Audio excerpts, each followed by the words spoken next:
পৃথিবীতে একজন মানুষই শুধু জানতেন যে তিনি পৃথিবীতে কতদিন বাঁচবেন, সেটা হচ্ছে সাইয়েদনা আদম আলাইহিস সালাম। আমাকে বলে দেওয়া হয়েছিল তুমি পৃথিবীতে বাঁচবে 1000 বছর। সাইয়েদনা আদমের সামনে অনেকগুলো রূহ রাখা হলো। সাইয়েদনা আদম বললেন এরা কারা? আল্লাহ বললেন তোমার বংশধর। সাইয়েদনা আদম বললেন আল্লাহ ওই যে একটা রূহ দেখা যায় এটার নাম কি?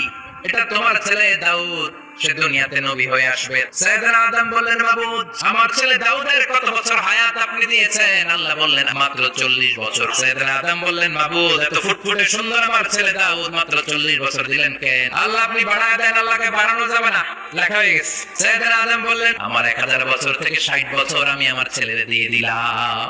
আর আদম আলাইহিস সালাম পেয়েছিলেন 1000 বছর, 60 কমে গেলে রইল কত? 940 বছর পৃথিবীতে থাকার পরে মালাকুল মাউত চলে এসেছে, এসে বলল জিতু আন আকবাদা রূহাক, রূহ কবজ করতে আসছি। আদম আলাইহিস সালাম বললেন রূহ কবজ করতে আসছো মানে আমি বাঁচবো 1000 বছর। মালাকুল মাউত বললেন না না ওই যে আগের কথা স্মরণ করেন আপনি 60 বছর দিয়ে দিয়েছিলেন, কই না আমি দেই নাই।